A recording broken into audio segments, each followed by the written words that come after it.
It is the April 19th edition of XR Women, and as spring has sprung, it is conference season. So hold on to your hats because there's going to be a lot. There's going to be a lot of news and information coming up.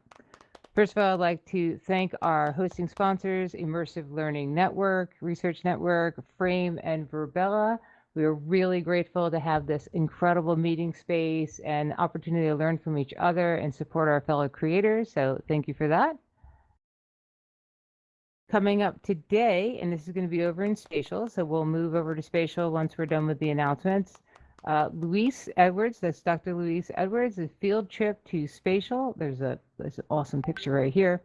Found in the fjords, and if you're not familiar with the Hitchhiker's Guide, that's in Norway.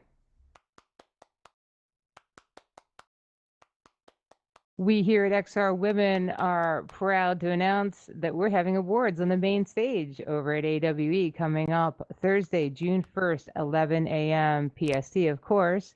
We have a promo code if you want to go to AWE and you want to get a discount. It's a 20% discount. You can't go wrong with that. We're also encouraging everybody to vote on the XR Women Awards. We have Real World Impact Award, the Trailblazer Award, and the Innovation Award. So please do vote and please do socialize this as much as possible. We want to lift up our women creators and people in our community as much as possible and give everybody the opportunity to stand in the light and, see their accomplishments, get something out of this. Is there anyone new here today? Oh, we do. Hi, Kelly. Kelly, is that right? Hi, yes.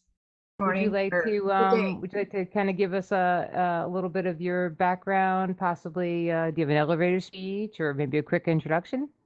Thanks. Actually, hi, Robin, and I don't know if we've met or not, but I feel like we have actually. I kind of saw your name and I'm like, are you really new?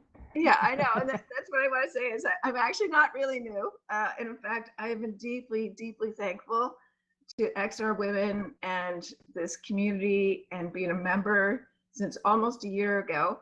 And I was offered a position, and so yesterday, and so I am just express my gratitude. And actually, I feel sad because I won't be able to come to XR Women, and I just wanted to come say hi and bye today.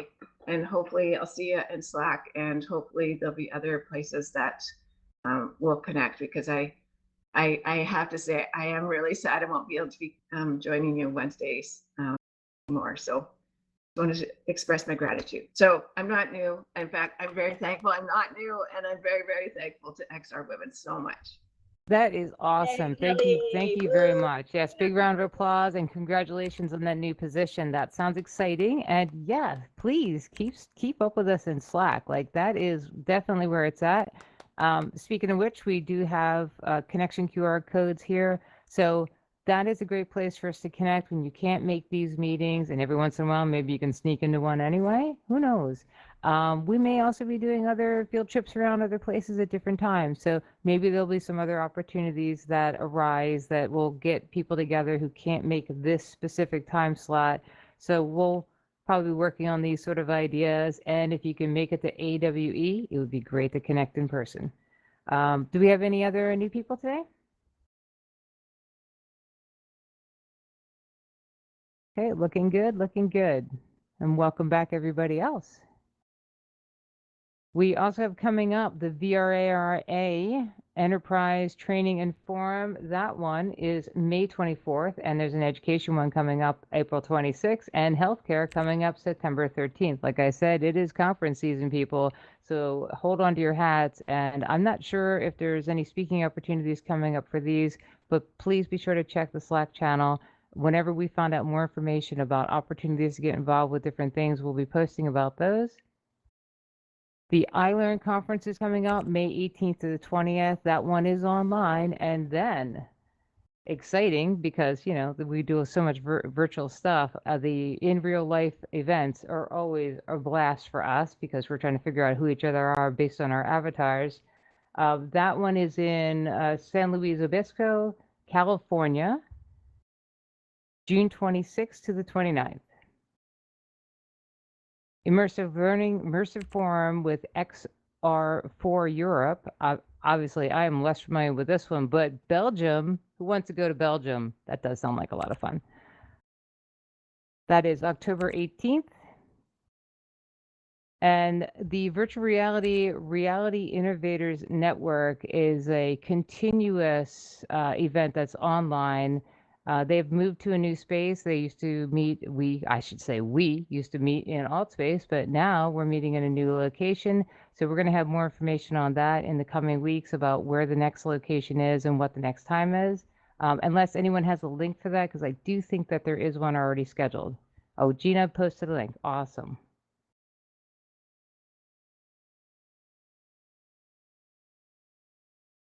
So here's the kind of a conference rundown. Some of the ones we just mentioned. I learned the conferences there. AWE is coming up generically as the entire conference. So in addition to a whole lot of cool XR women creators that you know are speaking at this conference, we have our award ceremony, and it is going to be probably the biggest event of the year. I have heard that it's going to be twice the size from last year, and last year was completely insane. It was wall to wall XR creators and people interested in the immersive tech space. You couldn't walk 3 feet without running into a cool person who's doing a cool project. And let me tell you, that is the best feeling in the world when you're with your people who are interested in talking about building the future. So if you can go to AWE, definitely do it. Collision is coming up in Toronto, and the Event Tech Live in London, November 15th. So we got a full summer ahead of us and heading right into the fall. So ready or not, here comes AI. This has been a big topic for XR women. We have been, it's been a lot of cool AI stuff since ChatGPT popped out and everybody got very excited about it. It's just growing and growing every day. And so we're keeping an eye on this and making sure that we're communicating. We've put up a new channel, learning about AI in the XR Women Slack channel. If you're interested in AI, please join us to collaborate and communicate about new technologies that are coming. For sure, there's a lot of anxiety and fear about artificial intelligence. We're here to quell your fears and give more education so that people know how to use it as a tool for good and for enhancing your work. And we have a big announcement for one of our XR women. Julie Smithson and Karen Alexander have been working very hard with Metaverse. They have launched the Juicyverse, so you can head over to themall.io. This is just an incredible accomplishment. I mean, it's such a big project and it's so cool. I can't even express how amazed I am by how much Karen's doing backflips, because that is right on. That is exactly what I should be doing. So please, round of applause, lots of gratitude, and show your support for this project. So if you can go in, check it out, and give some feedback and post lots of positive support. This is what it's all about. One of our people having a big launch, make it a big splash. It's going to be all over the news within days. It's super cool. And also, kind of like, I love the creativity. I love the fact that that front cover page right there has that like an octopus arm sticking out of the Juicyverse. That's so cool. Love it, love it, love it. Support, Thanks, support, Robin. support. Thanks, Robin. I just wanted to say, I'm sorry, it's part of the mall, which is a virtual real estate space, but actually we need you to go to starburst.com, and from there the journey should start. So it should be starburst.com. I put Oh, that's awesome. Okay, great.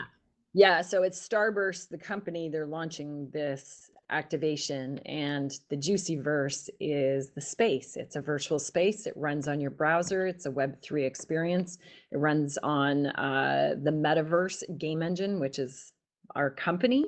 And this is a project that was contract started 100 days, and creative was finalized with about 45 days to go, and we're sitting at the 50-day mark. We were delayed in launching, and it was the way it was, but it's live now. They'll be doing some continuous updates on this. There's so many pieces and parts to it. It's the most complicated project I've ever worked on, and complex and all the things around it. So proud to be able to talk about it now because we've consumed, Karen and I, our teeth are rotting from all of the Starburst we're eating while we're building this stuff. But if the biggest support you could do is try it out, you know, support us if there's a bug you find, because we're still ironing things out. You can let us know, and also see the project grow, because the mall is 100 floors high. This floor is actually the floor that's owned by Mars Wrigley, who owns Starburst.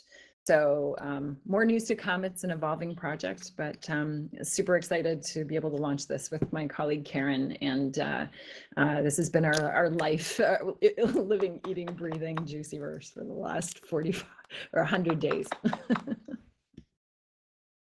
That's Back over to you, awesome. Robin. That is amazing. So what I'm actually hearing too is, so if you want to go check out the Juicyverse, you should go to starburst.com. If you're digging it and maybe you have other people who would like to be involved with something with the mall, you should go to themall.io, and then that way you can get connected with how maybe a client of yours or something might want to get involved with the mall. Sophia, I think you might have had your hand raised over there. Maybe not.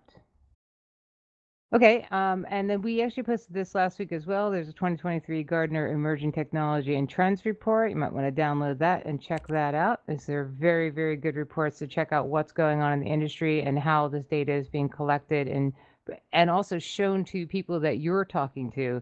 And that's always very important as well, because we, a lot of times as creator, only get our perspective of like what's important and what's happening.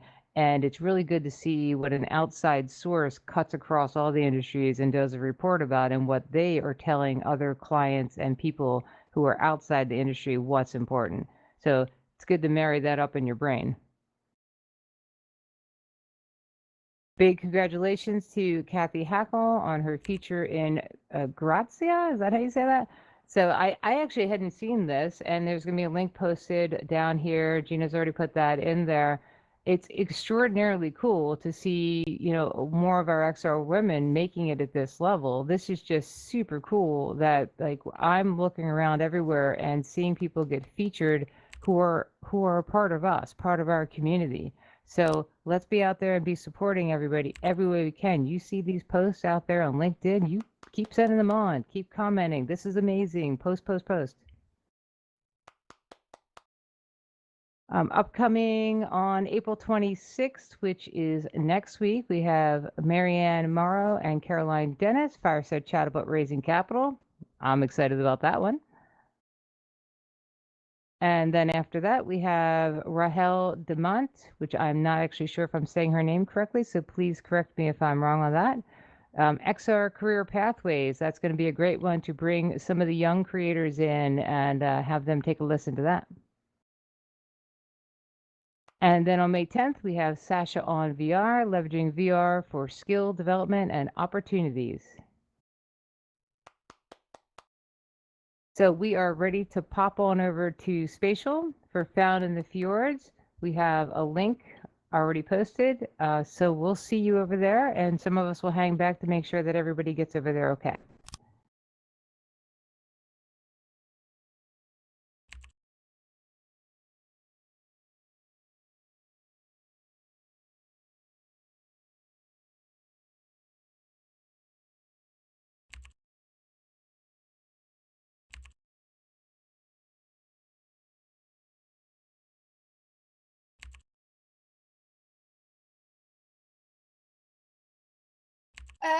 No, not really. Where you pop in, you should see a screen, and I'll be in there, and I'll take you on a tour. Looking forward to seeing you in there.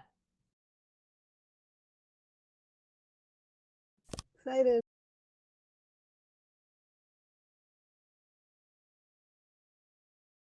Woohoo, field trip. Baby whales, people.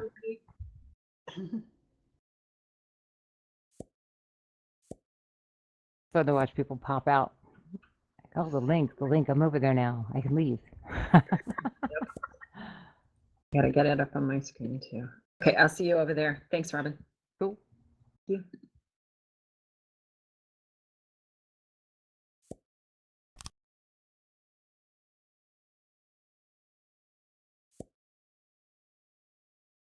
I can hear you, but I'm not, I guess here in iLearn, yeah.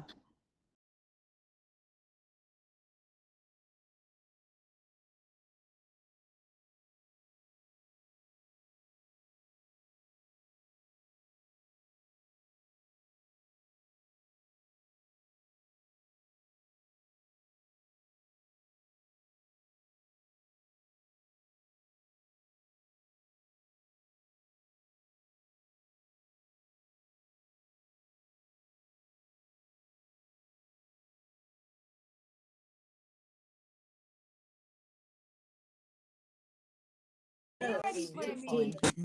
Okay, think have we kind of got? Think probably just a couple seconds just to get everybody in.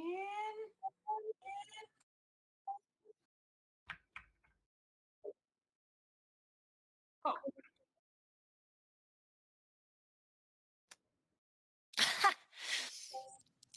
oh, I don't quite know how to do that. Host tools.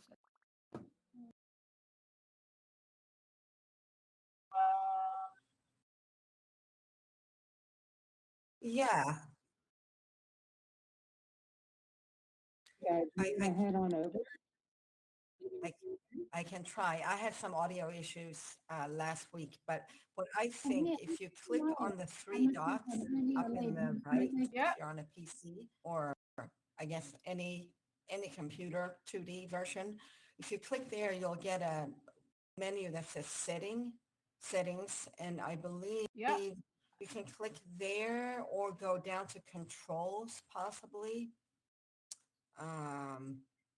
There's also, if you just play around with these, there's also audio grouping tools. I'm not sure which one you should click on. Let me see what it says on my end. Oh, is that better? Yes, I think it is better. Yeah, I think, you know. Oh, okay. Which one did you click on? On settings, I've just changed the microphone Aha. that Oh, I was great. touching. Yeah. Oh, Okay. excellent. If that's better, I'll sit. And don't mind me, It's- I'll sit pretty I'm just dancing, you know, because it's Wednesday, right? Yeah, it just, yeah, no, it uh-huh. sounds Okay. better now. That's good to know. We're all learning this new platform, so it's good that we're in here together. Well, welcome everybody to the Found in the Fjords spatial space. I'm very excited to be able to share this experience with you all. And as Gina mentioned, and I'll take you through a little bit of the backstory of this. I went in November, I went on a trip to Norway's Arctic fjords with the intention of creating a VR experience that could be submitted to the UN's metaverse for the SDGs competition under the SDG Life Below Water. And this is really the story of kind of what has evolved since November. And where you see yourself now is a socially accessible reconstruction of the Northern Fjords and some of the models that we have in our game. It's a single player VR experience, so it's not easy to share it immersively with lots of people at a time. So this is why we have put together this little space for everyone to kind of get a little taster of what it's like to be inside our game. So I am Louise. My avatar is what I wish I looked like. The picture on the screen is what I actually look like. And my two collaborators, Aya and Tiff, whom were people who I met on the trip, and I will tell you more about them as we kind of go through. But they're spectacular humans, and I think Tiff is in here. Tiff makes waves over there, looking cool in her funky boots. feel free to come and join me at the front, Tiff, if you want. So just a little bit about me. I have a background originally in earth sciences and volcanoes, and have always kind of had a passion for the earth. And that has kind of taken me on an interesting career path, from volcano research through to greenhouse gas emission reporting, through to high school science education, and then finally, most recently, into VR development. And I am lucky enough to be based in the beautiful, phenomenal Rocky Mountains of Western Canada. And that was a picture taken outside my house about 6 months ago. So that's how lucky I am. And then I also got to spend some time, as I will tell you, being snorkeling with orca in the northern fjords. So I've always had a passion for adventure. That's why I became a geologist. I wanted to get paid to go camping.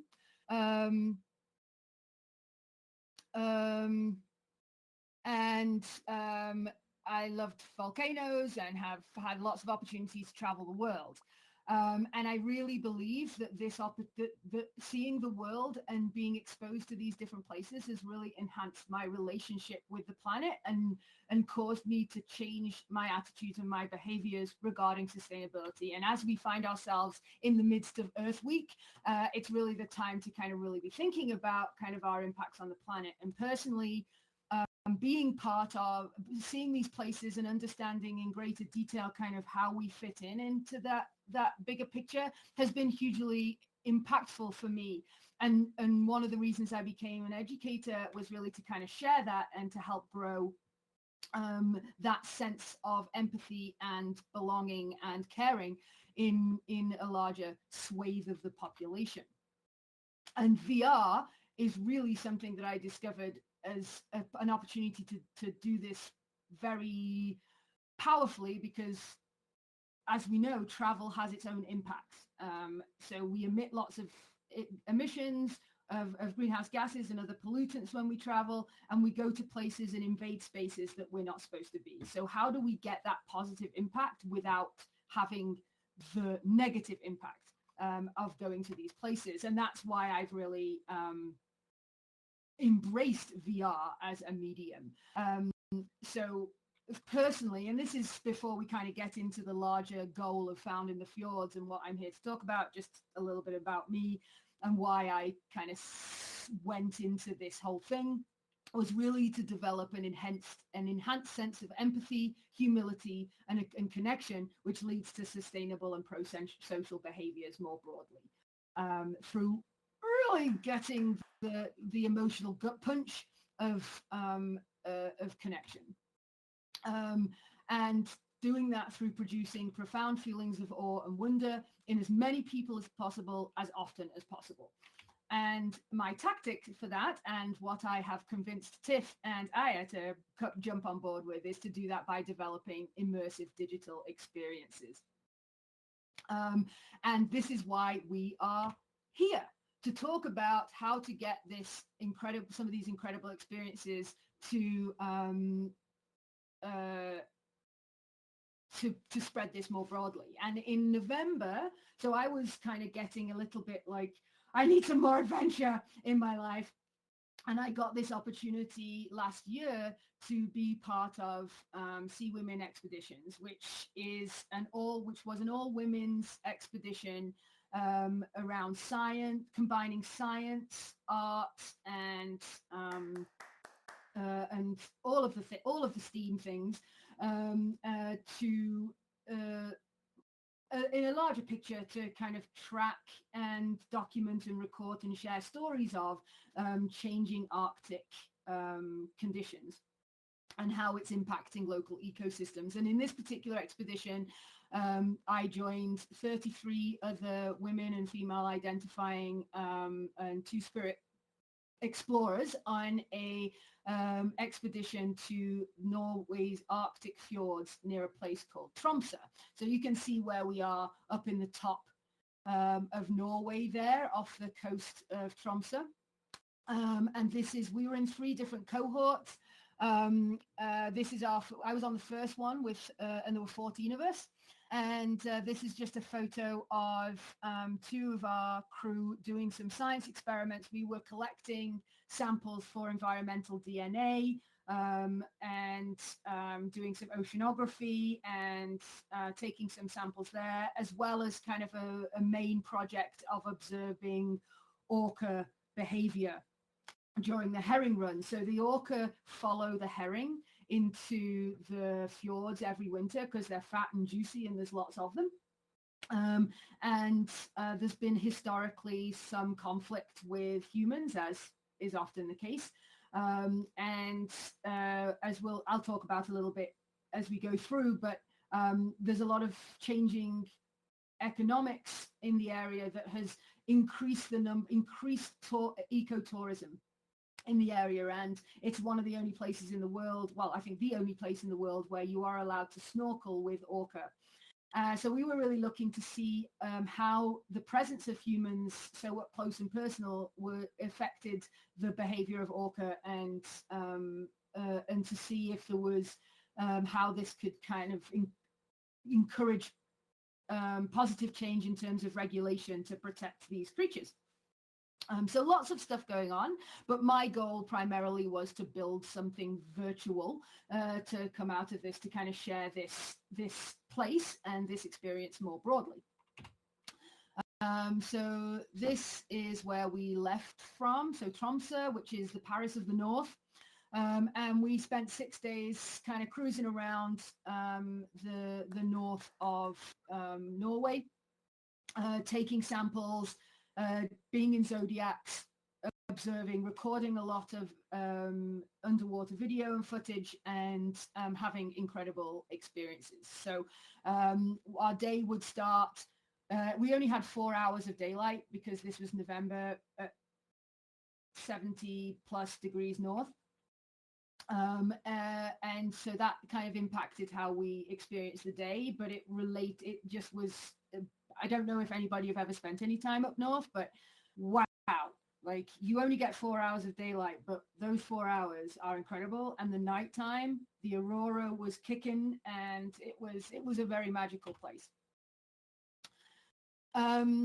So I think when lots of people think about Norway as the Arctic, they think it's like super cold and covered in ice and all these things. So it's not quite like that up where we were, because the Gulf Stream carries all of that warm water from Florida and warms everything up. So you see all of that band of red.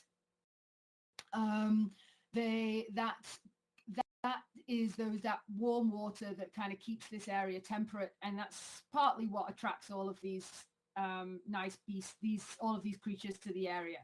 So although it was chilly compared with, swimming in Florida, it was about between 4 and 6 degrees, the water temperature. So it was not too chilly. We were in dry suits, as you'll see, but that Gulf Stream really does impact kind of the experience. So we have quite temperate seas despite it being so far north. And again, just for context, the reason that that this is a really interesting place to study is it is the herring really form this very interesting ecosystem that brings a lot of creatures to the area, and including humans. So the presence and value of the herring fishery puts us historically into conflict with all of these creatures, and we don't want that. So how do we stop that? And they have had success with kind of changing this, as I'll kind of talk about. Just some photos here, just showing kind of what we were involved, what was happening on board. That's Tiff, my teammates there, just getting very excited about our day about to go on the trip, and looking for whales up on the bridge there. And this is a beautiful kind of sunrise, sunset. Who knows? This was basically the view most of the time. It was gorgeous. And the most important thing that I experienced from it was the people. I got to meet and learn from 13 incredible women, just like I get to do every week when I engage with XR women, like the being surrounded by that passion and that skill and ability for a week, for 2 weeks was just, it was very life affirming, and I described it as, by the end, it was filling a hole that I didn't realize I had. And these are relationships that I will take with me for my entire life, and the opportunity to continue this on in this project and create this legacy of this experience in a positive way is really powerful for me. So, harnessing awe through VR. This is what we're doing, found in the fjords. And I just, when we were talking about AI earlier, Aya, who is our other teammate, I don't think she's in here. She actually produced this image using AI. I can't remember what tool she used, but it's an AI image that she has then, because she's an incredibly talented artist, she has then kind of modified that and put it together into the final footage. But it does have, she did use those tools, which is really super cool. I think probably Midjourney. I think that was what she used. Yes, Jenna, but I can't say for sure. And before we start our tour, go on a tour of our area, and just an introduction of us. So I am kind of the team lead and the developer building this experience in Unity. And I was the one who kind of came with this obsessive idea of making this project, which is expanded in scope way beyond it probably should have, but I'm so excited. Tiff is a former renewable energy lawyer who took the incredible step of transitioning into ocean advocacy and journalism mid-career, which is really inspiring. And now she is really committed to using her talents as a storyteller to translate the experiences that she has out in the ocean to changing hearts and minds and driving positive action. So that really kind of aligns with our message here. And then Aya is quietly talented at everything, but she's operating as our technical director and sound designer, and she's involved in a lot of emerging tech, and also is a free diver who forages for her own food off Vancouver Island. So she's I am surrounded by very, very, very, very, very, very, very, very inspiring women who have jumped in onto this project. And it has been a delight to work with these amazing people. And as you can see from this photo of us together, we kind of like each other. So, which it's been a joy. So just before we go on the tour, I just wanted to give you an impression of what this was on real life, so you can kind of see the comparison with what we've created. I hope this works. If we don't have sound, that's not too, it's really the visuals that are important.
And this island here is what you can see behind you.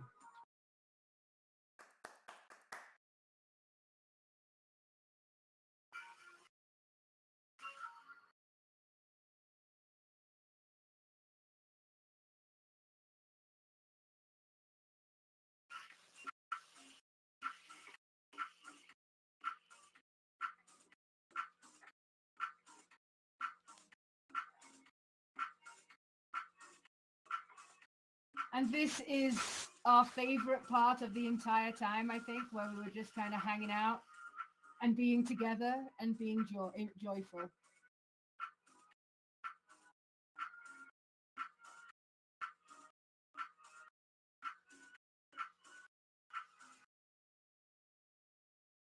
So that was just a little taster of kind of what we experienced. Like all of these videos can be seen. You can kind of go through them on YouTube channels that we can share too, so you can kind of go and dive in a little bit more. And there's some 360 video as well on there. They're actually dry suits, Gina. So we were wearing padded suits underneath and then fully waterproof dry suits on the outside. So we were pretty toasty. Like on the only bit that was exposed was our faces. And actually, it wasn't that cold. Yeah, and 7mm hoods and gloves. Thanks, Tiff. Yeah.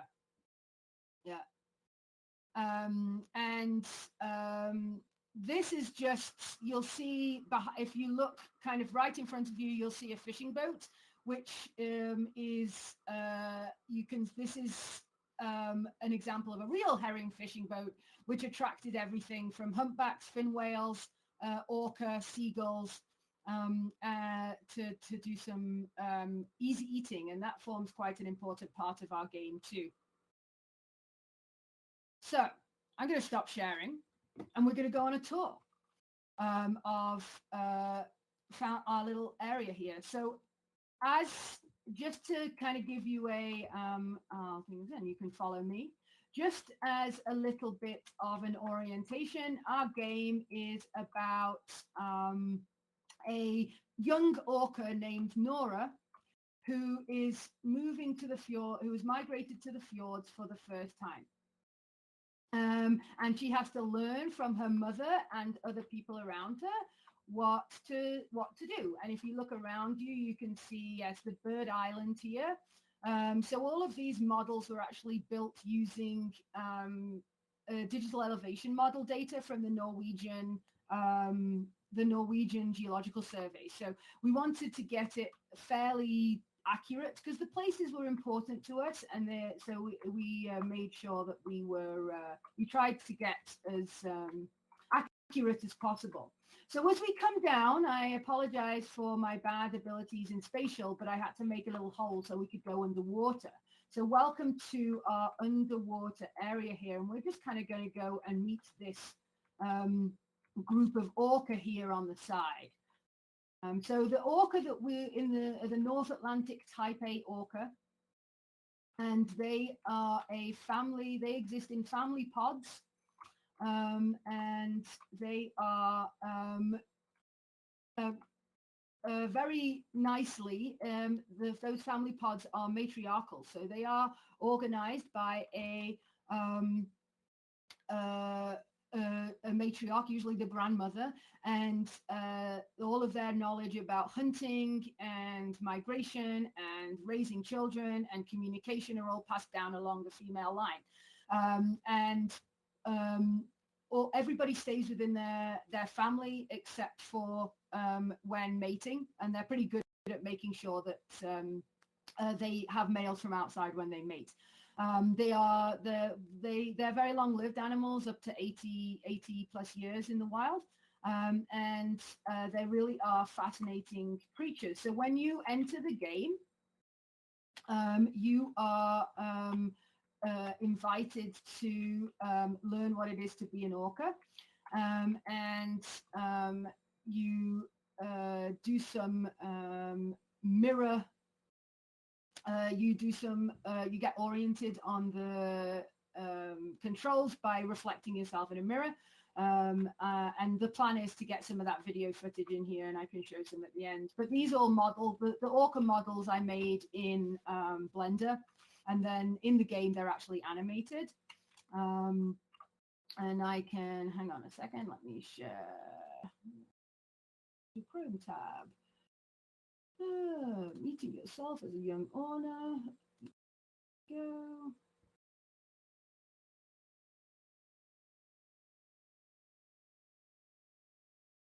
Make this a bit bigger.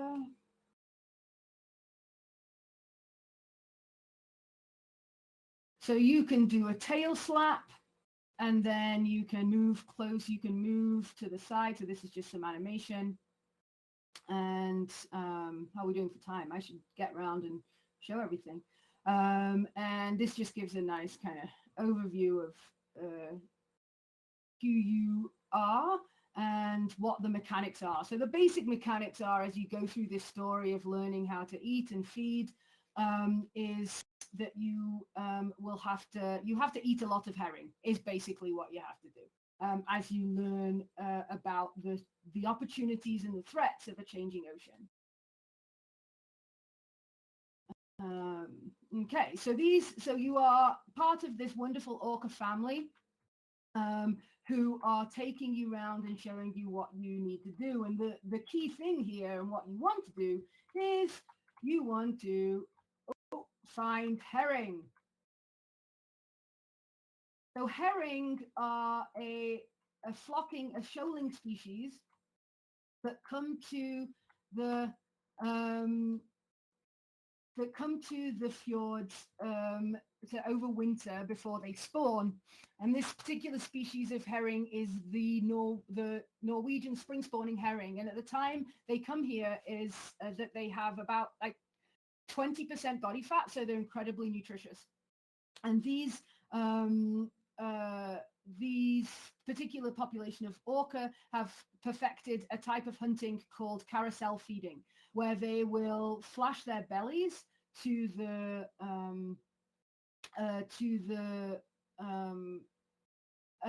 fish, makes them think that it's the light, so they move away from it, and they carousel them into these what they call bait balls, and then they'll do these big tail slaps, and you get to see this within the game. And in fact, do the tail slaps and learn how to eat, and that stuns the fish. And once they're stunned, they kind of nibble at them one by one and gradually pick them out. So this is every pod, every family has a slightly different way of doing this. They will use a different way to communicate. They'll use a different set of actions, and all of this is passed down through their rich culture, but through the generations by the mother, from mother to child, mother to daughter. And it's really the matriarch kind of takes control of this process. And it's a very fascinating family structure.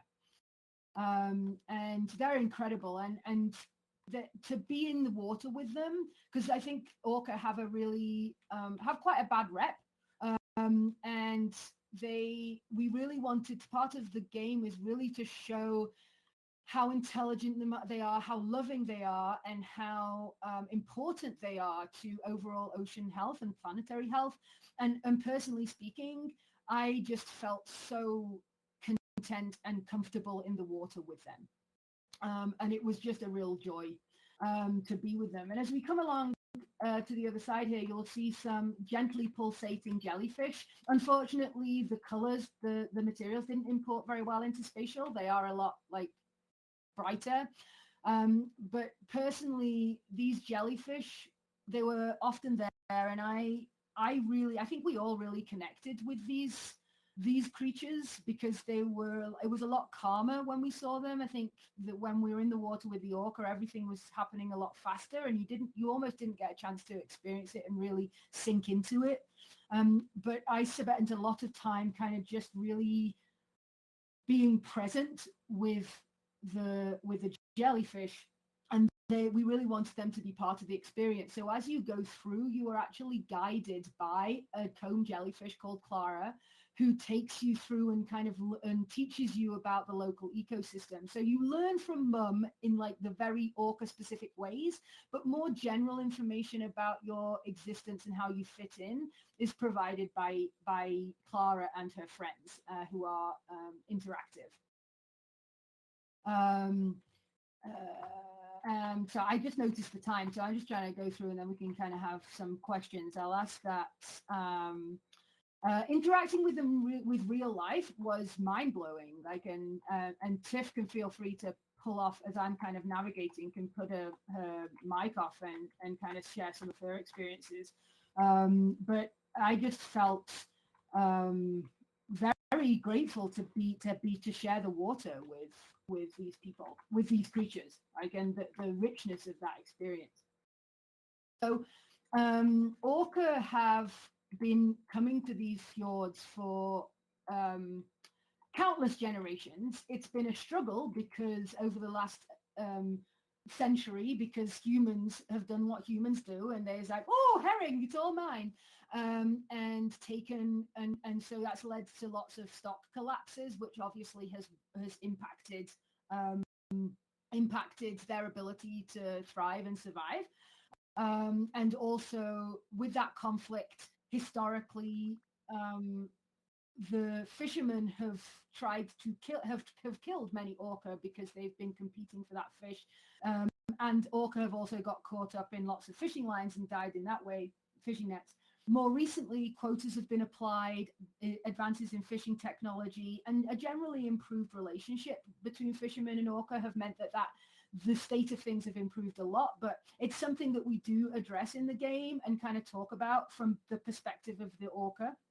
But another interesting development in the last decade is that humpback migrating from around Iceland down to the Caribbean have been started to take detours into the fjords as well.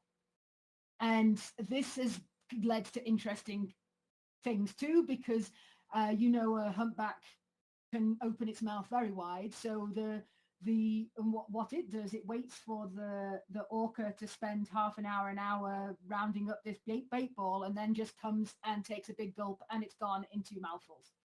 So the orca, being incredibly smart and adaptable, have started doing some really interesting things, like moving the bait ball as they come along, so it's a target for the humpback, and using the cliffs as well to make it more difficult for the humpbacks to come and steal their food. So seeing that real-time evolution and adaptation just really speaks to how intelligent these creatures are. And same with the humpbacks, right? Like, they are adapting to new changes very quickly on the fly, seeing and communicating these over long distances with other people, through the oceans. Like, I don't think you can understate just how incredibly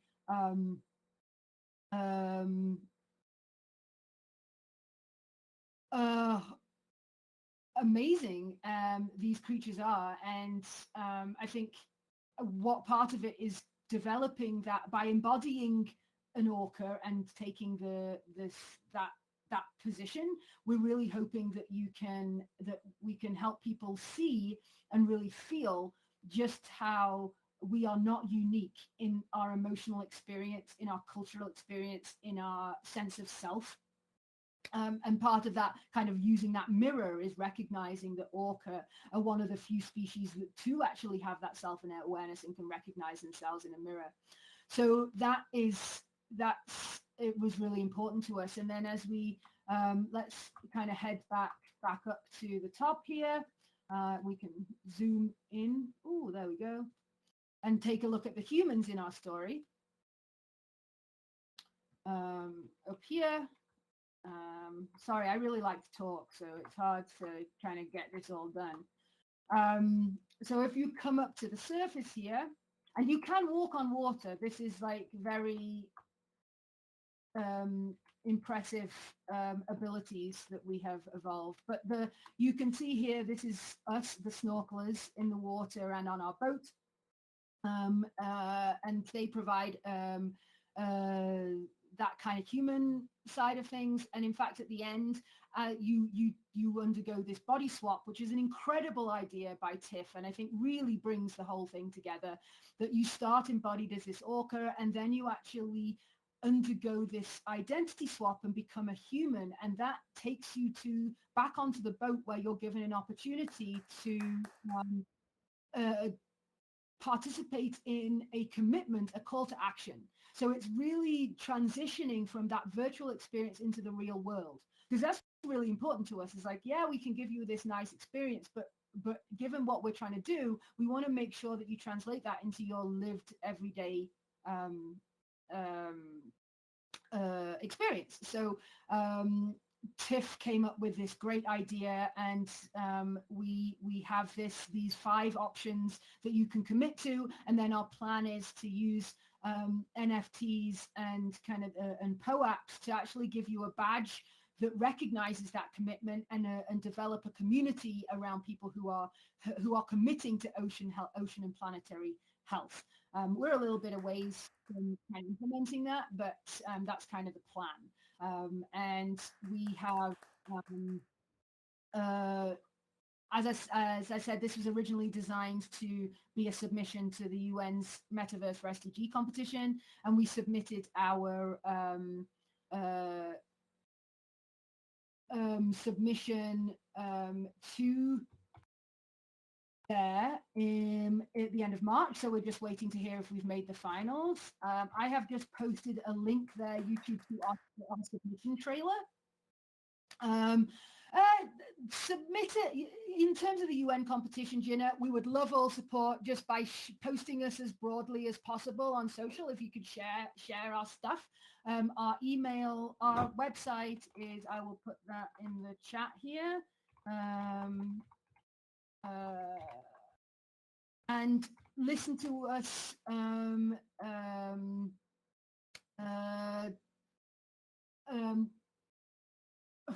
on, brain. It's not that early in the morning. Yeah, just watch out for updates. We are kind of looking at ways of funding and getting support. If anybody knows of anybody and sources of funding that could help us, we are we would love to hear more, because we want to make this bigger than the UN competition. We want to make this something that we can deploy to individuals, to science centers, to schools, to really protect our oceans. And then and really our plan is to kind of take this on the road and do this something similar going forward. The 3 of us are heading to Antarctica in February next year, to kind of do something similar.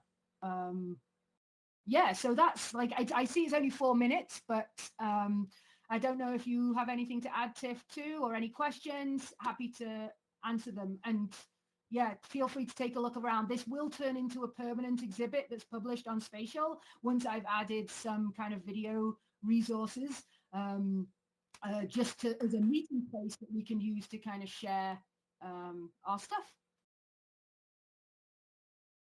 Okay, group photos. Should we head up to the platform? No, the game is not out yet. It's still being finalized by me and our sound designer, and getting our voiceovers and everything. So we actually have a team. Our team members from the expedition are actually providing our voiceovers. And Aya is designing a wonderful soundscape for us. So we're just putting those kind of final touches now. All of the basic game mechanic is built. We just need to put the finishing touches.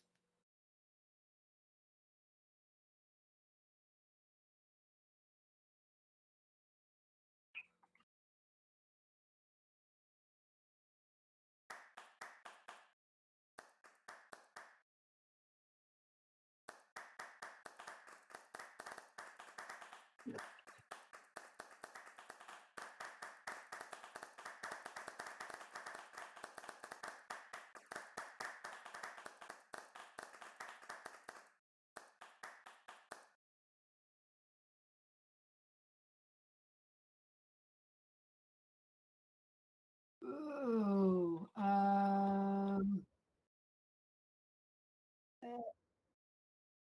I was yeah, let's go thinking the Sister orcas Orca. Yeah, too. that sounds perfect. Yeah, since they're the main subject.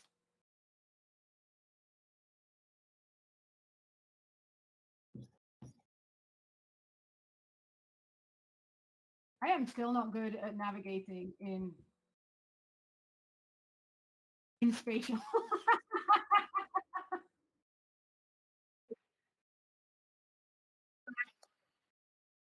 It's so Yeah. funny just watching Karen, Robin, and myself do like leaps and running down the platform there. That was funny. The magic of Leaps are Yeah, always how do my you favorite. turn around? Am I it is looking in the right direction now? Oh, okay, thank Yeah, you. I think when we were here with at the Four Mothers Cafe, Helen, and in some of the group pictures, I clearly did not position myself well, but I think I'm getting more the hang of spatial now. So Yeah, maybe it's that's where I'm not with someone. a little trickier. I was backwards too for a while at the Four Mothers Cafe last week. Christine, you changed. We're not matching anymore. I know. I just figured out. I never had a spatial account, and then I was like, oh, I know I should be matching you. I found it, but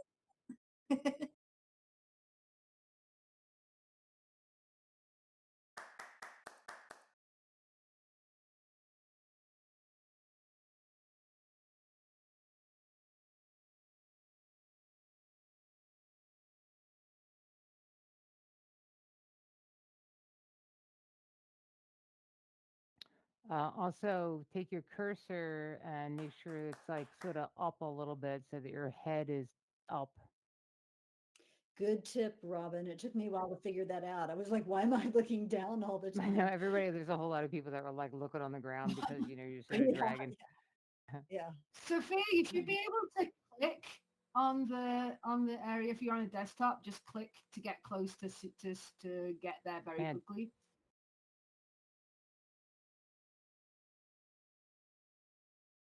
Um, Oh yeah, you're you're asking you're facing the where wrong direction. Yeah. Take your, huh? I'm gonna give you advice I just because I'm accidentally facing Heather teleported far away. or Bye. if Bye, everybody. oh my body is oh that's what I had Helen was the same thing. Oh that's really funny. I had the same thing. Okay. Because I'm it's really weird. So my body isn't facing okay.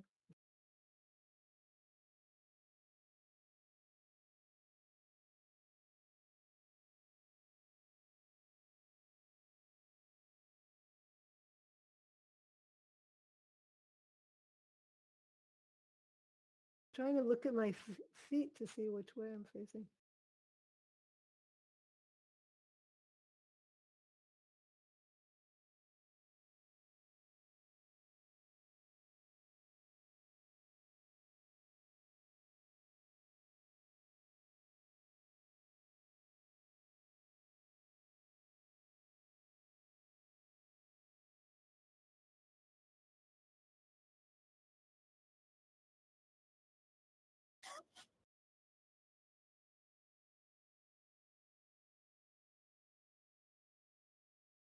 Yeah, I was trying to get some shots too, just in case.